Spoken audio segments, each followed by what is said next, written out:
అక్క అన్నంత పని చేసింది. కొత్త పార్టీ పెట్టింది. పేరు, జెండా, అజెండా ప్రకటించేసింది. ఇక బాపు టార్గెట్ కానీ బాణాలు ఎక్కుపెట్టి చర్చకు తెరతీసింది. టీఆర్ఎస్ టైటిల్ తోనే బీఆర్ఎస్ ను ఢీకొట్టే స్కెచ్ వేసిన కవిత ఇక డైరెక్ట్ గులాబీ బాస్ పై గురి ఎక్కుపెట్టింది. కారు పార్టీపైనే కవిత రాజకీయ శత్రువా?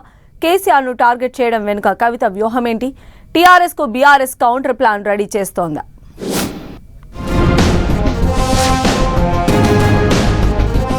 టీఆర్ఎస్ పేరుతో కవిత పార్టీ స్కెచ్ అదేనా?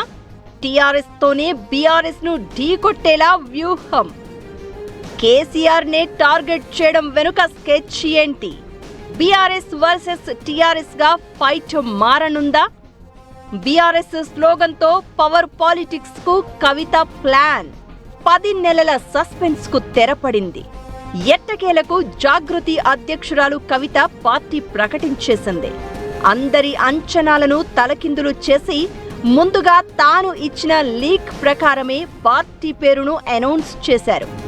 పాత పేరు, కొత్త ఎజెండా అంటూ గతంలో హింట్ ఇచ్చిన కవిత పార్టీ పేరును టీఆర్ఎస్ గా నామకరణం చేసింది. తెలంగాణ రాష్ట్ర సేన అంటూ ఎజెండాను ప్రజల ముందు పెట్టింది కవిత. అయితే ఇన్నాళ్లు హరీష్ రావు, సంతోష్ రావు, కేటీఆర్ టార్గెట్ గా విమర్శలు చేస్తూ వచ్చిన కవిత ఇక డైరెక్ట్ గా గులాబీ బాస్ కేసీఆర్ పైనే తీవ్ర విమర్శలు చేశారు.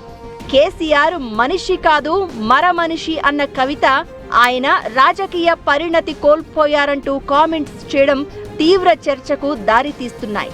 ఆనాటి కేసీఆర్ వేరు, ఈనాటి కేసీఆర్ వేరన్న కవిత గుంట నక్కలు తోడేళ్ల చేతుల్లో ఆయన బందీ అయ్యారని కూడా చెప్పుకొచ్చారు. పేదల ఇళ్లు కూలుస్తుంటే ఆదుకోవాల్సిన గులాబీ బాస్ ఏం చేస్తున్నారంటూ ప్రశ్నించారు. పైగా కేసీఆర్ హయాంలో ఒక్క ఉద్యమకారుడికి కూడా పదవి దక్కలేదన్నారు కవిత. మారిన కేసీఆర్ పంజాబ్ వెళ్లారు.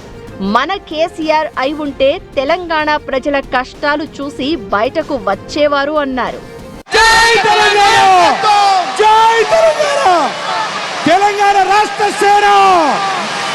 ఇక ఇది ఆరంభం మాత్రమే, ముందుంది ముసళ్ల పండగ అంటూ కవిత చేసిన కామెంట్స్ ఇప్పుడు పొలిటికల్ హాట్ టాపిక్ అయ్యాయి. పార్టీ ప్రకటన రోజే డైరెక్ట్ గా తన తండ్రి గులాబీ అధినేత కేసీఆర్ ను ఆమె టార్గెట్ చేయడం చర్చకు దారితీస్తోంది. మరోవైపు టీఆర్ఎస్ పేరుతోనే బీఆర్ఎస్ ను ఢీకొట్టే స్కెచ్ వేసిన కవిత మిగతా రాజకీయ పార్టీలను పెద్దగా కార్నర్ చేయకపోవడం ఇంట్రెస్టింగ్ గా మారింది. ఏదో విమర్శించాలి కాబట్టి గుంపులో గోవిందం అన్నట్లుగా అటు కాంగ్రెస్ ఇటు బీజేపీని కూడా తలా ఓ మాట అనేసిన కవిత కారు పార్టీపై గట్టిగానే గురిపెట్టినట్లు చర్చ జరుగుతోంది. తెలంగాణ జాగృతి అధ్యక్షురాలిగా, తర్వాత బీఆర్ఎస్ పార్టీలో ఓసారి ఎంపీగా, 2 సార్లు ఎమ్మెల్సీగా పనిచేసిన కవిత ఇప్పుడదే బీఆర్ఎస్ పైనే విమర్శల దాడి చేయడం గమ్మత్తుగా మారింది. అన్నింటికీ మించి కన్న తండ్రి, తనకు ఈ స్థాయి కల్పించిన నేత అయిన కేసీఆర్ ను పర్సనల్ అటాక్ చేయడంపై ఇటు బీఆర్ఎస్ పార్టీలో అటు జాగృతిలో భిన్నాభిప్రాయాలు వినిపిస్తున్నాయట.